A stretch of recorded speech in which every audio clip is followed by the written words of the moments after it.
அனைவருக்கும் வணக்கம். நான் படித்து ரசித்த கதையை நீங்களும் படித்து கேட்டு மகிழுங்கள். கதை பிடித்திருந்தால் அனைவருக்கும் பகிருங்கள்.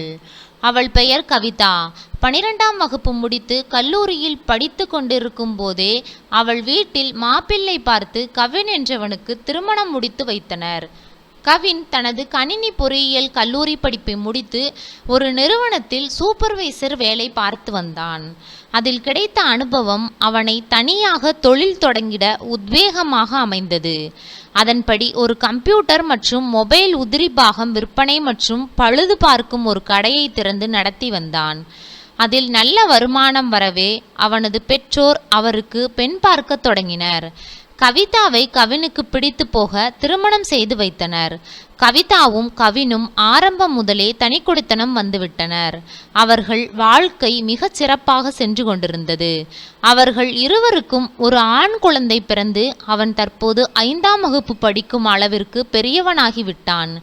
கவின் தனது கடையை பெரிதாக்கி மேலும் 2 கிளை கடைகள் துவங்கி வேலையாட்கள் வைத்து நடத்தி வந்தான்.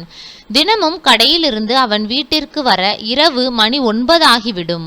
அதேபோல் காலையில் 8:30 மணிக்கெல்லாம் கிளம்பி சென்று விடுவான்.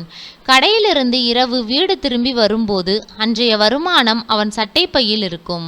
அவன் குளித்துவிட்டு வந்து சாப்பிட்டுவிட்டு ரூபாய் நோட்டுகளை எண்ணி பீரோவில் வைத்து விடுவான். கவின் அன்று இரவு குளித்து கொண்டிருக்கையில் கேபிள் பணம் கேட்டு வந்த நபருக்கு சட்டைப்பையிலிருந்து கவிதா 200 ரூபாய் எடுத்து கொடுத்து விட்டாள். பிறகு அதை கணவனிடம் சொல்லவும் மறந்துவிட்டாள். அன்று இரவு அவன் வழக்கம் போல் பணத்தை எண்ணி வைத்துவிட்டு தூங்கச் சென்று விட்டான். அடுத்த நாள் காலை வழக்கம் போல் வேலைக்கும் சென்று விட்டான். கவிதா வீட்டு வேலைகளை முடித்துவிட்டு டிவியை ஆன் செய்த போதுதான் அவள் கேபிள் டிவிக்கு பணம் கொடுத்தது அவளுக்கு ஞாபகத்திற்கு வந்தது. ஆனால் பணத்தை எண்ணிய கணவன் தன்னிடம் 200 ரூபாய் குறைந்தது குறித்து கேட்கவில்லையே என்று யோசிக்க ஆரம்பித்தாள். அன்று இரவு கணவன் வரவும் சட்டையை கழற்றி வைத்துவிட்டு பிறகு குளிக்க சென்று விட்டான். அப்போது அவள் ஒரு 200 ரூபாய் எடுத்து வைத்து கொண்டாள். அவன் குளித்துவிட்டு சாப்பிட்டுவிட்டு தூங்கச் சென்று விட்டான். அடுத்த நாள் காலையும் பணம் குறைந்தது குறித்து அவன் எதுவுமே கேட்கவில்லை. அவளுக்கு கணவனுக்கு தெரியாமல் பணத்தை எடுப்பது தவறு என்பதை விட அதை எப்படி செலவழிக்கலாம் என்பதிலேயே எண்ணம் முழுக்க இருந்தது. கவிதா கேட்பவை கேட்காதவை என அனைத்தையும் வாங்கி கொடுக்கும் கணவனாக அவன் இருந்தபோதும் அவளுக்கென்று தனியாக அவள் கையில் பணம் ஏதும் கொடுத்ததில்லை. இதனாலோ என்னவோ அவள் பணம் தன் கைக்கு வந்தவுடன் உற்சாகத்தில் இருந்திருக்கிறாள். சிறு வயது முதலே திரைப்படங்கள் பார்ப்பது அவளுக்கு மிகவும் பிடிக்கும். ஆனால் திரையரங்கிற்கு சென்று திரைப்படம் பார்ப்பது என்பது அன்றைய காலகட்டத்தில் அவளுக்கு பெரிய விஷயமாகவே இருந்திருக்கிறது. கல்லூரிக்கு சென்ற பின்பும் கூட 2 முறைதான் தன் கல்லூரி தோழிகளோடு திரைப்படத்திற்கு சென்றிருப்பாள். அதுவும் 2வது முறை திரைப்படத்திற்கு சென்றதை அவள் வீட்டில் கண்டுபிடித்து அவள் அப்பா அவளுடன் 1 மாதமாக பேசவே இல்லை. எனவே அவள் டிவியில் திரைப்படங்களை பார்ப்பதோடு சரி, கல்லூரி தோழிகளோடு திரைப்படத்திற்கு செல்வதே இல்லை. தற்சமயம் அவளுக்கு அந்த ஆசை துளிர்விட ஆரம்பித்தது. தன் கணவன் தன் மீது நிறைய அன்பு வைத்திருப்பதால் நாம் சினிமாவிற்கு சென்றால் அவர் ஏதும் சொல்ல மாட்டார் என நினைத்து கொண்டாள். கவிதாவிற்கு நேர் எதிராக கவின் இருந்தான். திரைப்படங்கள் மீது அவனுக்கு பெரிதாக ஈர்ப்பு இல்லை. திருமணம் நடந்து இத்தனை வருடங்களில் மனைவியுடன் சேர்ந்து 2 படங்களுக்கு மட்டுமே போயிருந்தான். எனவே கவிதா மறுநாளும் அவன் சட்டை பையிலிருந்து 2 100 ரூபாய்களை எடுத்து வைத்து கொண்டாள். அடுத்த நாள் கணவன் வேலைக்கு சென்றதும் பையனும் பள்ளிக்கூடம் சென்றதும் பையன் வர எப்படியும் மணி 4:30 ஆகிவிடும் என்பதால் திரைப்படத்தை காண தனியாக கிளம்பி சென்று விட்டாள். இன்றைய சினிமா திரையரங்குகளின் பிரம்மாண்டம் அவளை வியக்க வைத்தது. அவள் உணர்ச்சியின் உச்சியில் இருந்ததால் படம் முடிந்த பிறகும் அவள் திரையரங்கை விட்டு வெளியே செல்ல வெகுநேரம் எடுத்துக்கொண்டாள். 2 நாட்கள் கழித்து மீண்டும் இது ஒரு தொடர்கதையானது. வாரத்திற்கு ஒரு படம் என அவள் தியேட்டருக்கு செல்ல ஆரம்பித்தாள். தொடர்ச்சியாக அவள் பணம் எடுக்க அவனுக்கு பணம் குறைவது தெரிய ஆரம்பித்தது. அவன் பணத்தை எண்ணி வைக்கத் தொடங்கினான். கடையை விட்டு வெளியே வரும்போது பணம் எவ்வளவு உள்ளது என்பதை எண்ணி எடுத்துக்கொண்டான். அன்று இரவு கவிதா ஏற்கனவே தேவையான பணத்தை எடுத்து வைத்து விட்டதால் அவன் சட்டை பையில் கை வைக்கவில்லை. அவன் பணத்தை எடுத்துக்கொண்டு கடைக்கு சென்ற பிறகு எண்ணி பார்த்தான். சரியாக இருந்தது பணம். கடையில் திருடு போகிறதா என்ற சந்தேகம் கூட அவனுக்கு வர ஆரம்பித்தது. தேவையில்லாமல் மனைவியின் மீது சந்தேகப்படுகிறோமோ என்ற எண்ணம் அவனுக்குள் தோன்றியது. இருந்தாலும் பண விஷயத்தில் மிகவும் கவனமாக இருக்க வேண்டும் என நினைத்து கொண்டான் கவின். தினமும் பணத்தை எண்ணி வைக்க ஆரம்பித்தான். இது தெரியாமல் வழக்கம் போல் சட்டை பையிலிருந்து பணத்தை எடுத்து வைத்து கொண்டாள் கவிதா. அடுத்த நாள் பையனும் கணவனும் சென்றுவிட சினிமாவிற்கு கிளம்பி சென்று விட்டாள். கடைக்கு சென்ற கணவன் பணத்தை எண்ணி பார்த்தபோது அதில் 200 ரூபாய் குறைந்தது. நிச்சயம் வீட்டிலேதான் பணம் எடுக்கப்படுகிறது என்பதை தீர்மானம் செய்து கொண்டான். கவிதா தான் தன்னுடைய சட்டை பையிலிருந்து பணத்தை எடுக்கிறாள். பையன் சின்ன பையன், அவன் எடுப்பதற்கான வாய்ப்புகளே இல்லை என்பது அவனுக்கு தெரியும். எனவே கவிதாவிடம் நேரடியாக கேட்டுவிடலாமா என்று கூட யோசித்தான். அதற்குள் அவனுக்கு ஒரு புது யோசனை. பணத்தை சேமித்து வைக்கிறாளா என்பதை முதலில் கண்டுபிடிக்க வேண்டும் என முடிவு செய்து கொண்டான். அன்று இரவு அவள் தூங்கும் வரை இவன் தூங்குவது போல் நடித்து கொண்டிருந்தான். அவள் தூங்கிய பிறகு இவன் எழுந்து வந்து சமையலறையில் உள்ள அனைத்து டப்பாக்கள் உட்பட எல்லா இடத்திலும் தேடி பார்த்தான். பணம் கிடைக்கவில்லை. அவன் அவளுடைய பை, பர்ஸ் என அனைத்திலும் தேடினான். பணம் கிடைக்கவில்லை. அவனுக்கு அன்று தூக்கமே வரவில்லை. அவள் பணத்தை என்ன செய்திருப்பாள் என்ற யோசனையிலேயே பாதி இரவுக்கு மேல் தூங்கி போனான். அடுத்த நாள் கடைக்கு போவது போல் போய்விட்டு அவளை கண்காணிக்க தெருவின் ஓரம் நின்று கொண்டிருந்தான். அன்று அவள் வீட்டை விட்டு வெளியே வரவே இல்லை.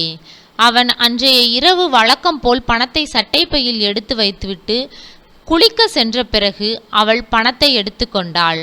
அடுத்த நாள் காலையில் கடைக்கு சென்றுவிட்டு பணத்தை எண்ணி பார்த்தபோது பணம் குறைய திடீரென அவன் வீட்டை நோக்கி புறப்பட்டான். அன்று வியாழக்கிழமை அவள் வீட்டில் இருப்பதை தூரத்தில் இருந்து உறுதி செய்து கொண்டான். மாலை வரை அவள் வெளியே வரவே இல்லை. பையன் வந்து விட்டான். இனி அவள் வெளியே செல்ல வாய்ப்பு இல்லை என்பதால் அவன் சோர்ந்து போய்விட்டான். அன்று இரவு அவளிடமே கேட்டு விடுவோம் என்ற முடிவுக்கு வந்து அவளிடம் கேட்க அவள் எடுக்கவில்லை என சமாளித்து விட்டாள். இனிமேல் பணத்தை எடுக்கக்கூடாது எனவும் திரைப்படத்திற்கு செல்லக்கூடாது எனவும் முடிவு எடுத்துக்கொண்டு கவிதா தூங்கிவிட்டாள். மனைவி கூறிய பொய் அவனை தூங்க விடாமல் செய்தது. அடுத்த நாள் காலை அவன் கடைக்கு சென்ற பிறகு அவள் கையில் இருந்த பணத்தை வைத்து கடைசியாக ஒரு படம் மட்டும் பார்த்து விடுவோம் என்ற உள்ளுணர்வு அவளுக்கு தூண்டியது. எனவே அவளும் கிளம்பி திரைப்படத்தை பார்க்க தியேட்டருக்கு சென்றாள். அப்போது கவினின் போன் அடித்தது.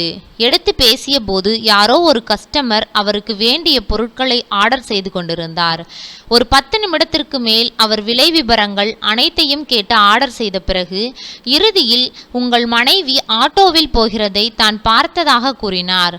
ஓ அதுவா, நான் தான் அவளை அனுப்பி வைத்தேன் என்று கூறி சமாளித்தான் கவின். நீங்கள் இப்போது எங்கு இருக்கிறீர்கள் என கேட்டு தெரிந்து கொண்டான்.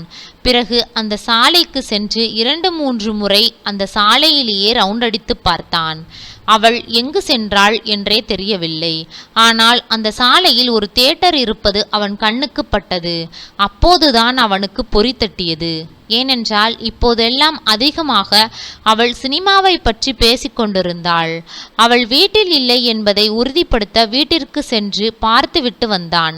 பின் தியேட்டர் வாசலின் முன் அவளுக்காக காத்திருந்தான். தியேட்டரில் படம் பார்த்து கொண்டிருந்த கவிதா இடைவேளையின் போது வெளியே வந்தாள். வெளியே வந்த அவளை தொடர்ந்து படத்துக்கு தனியாக வருவதை கவனித்த 4 இளைஞர்கள் கிண்டல் செய்து தகாத வார்த்தைகளில் பேச ஆரம்பித்தனர். நிலைமையை புரிந்து கொண்டு அவள் வேகமாக தியேட்டருக்குள் சென்று நிலைமையை சமாளித்தாள். படம் முடிந்து வெளியே வந்த அவளை தியேட்டர் வாசலில் காத்து கிடந்த அவள் கணவன் பார்க்க இவளும் எதேச்சியாக திரும்பும்போது அவனை பார்த்து விட்டாள். அவனை பார்த்து தலைகுனிந்து கொண்டே அவனை நோக்கி நடக்க ஆரம்பித்தாள். பாதி ரோட்டில் நடந்து வரும்போது அந்த வழியாக வந்த ஆம்னி வேன் அவளை உள்ளே அள்ளி போட்டு கொண்டு பறந்தது. கணவன் கண்முன்னே கவிதா கடத்தப்பட்டு மிக வேகமாக சென்று கொண்டிருந்தது அந்த ஆம்னி. அவன் வேகமாக தன்னுடைய பைக்கை எடுத்துக்கொண்டு பின்தொடர்ந்தான். வேனுக்குள் வைத்து அவளிடம் சீண்டலில் ஈடுபட முயன்றனர். அவள் தடுத்து சத்தம் போடவும் வாயை துணியால் பொத்தினர். அவள் கைகளாலும் காலாலும் அவர்களை எட்டி உதைத்து அவர்களை தடுத்து கொண்டிருந்தாள். நல்ல வேளையாக கொஞ்சம் தூரத்திலேயே போலீஸ் வாகன சோதனையில் ஈடுபட்டு கொண்டிருக்க சடன் பிரேக் அடித்து வாகனத்தை நிறுத்தி அவளை கீழே இறக்கிவிட்டனர். வண்டியை முன்னோக்கி ஓட்டிச் சென்று திடீரென ஒரு மண் சாலையில் சென்று ஆம்னி வேன் மறைந்து விட்டது. பின்னால் வேகமாக வந்த கணவன் அழுது கொண்டிருந்தவளை தன் வண்டியில் ஏற்றி தன்னுடைய வீட்டிற்கு அழைத்து சென்றான். வீட்டிற்கு அழைத்து சென்று நடந்த சம்பவங்கள் பற்றி ஏதும் கேட்காமல் அவளை சமாதானப்படுத்தி அவளுக்கு உறுதுணையாக இருந்தான். தன் தவறை உணர்ந்தவள் நடந்தவற்றையெல்லாம் கொஞ்ச நாளில் மறந்துவிட்டு பழைய நிலைமைக்கு திரும்பினாள். இல்லறம் சிறக்க இருவரும் ஒருவருக்கு ஒருவர் எதையும் மறைக்காமல் இனிமையாக வாழத் துவங்கினர். அவளுக்கு வேண்டியதெல்லாம் வாங்கி கொடுக்கும் கணவனாக இருந்தும் மனைவியின் ஆசை என்ன என்பதை கேட்டு அதை நிறைவேற்றவில்லையே என்ற எண்ணம் அவனுக்கு தோன்றியது.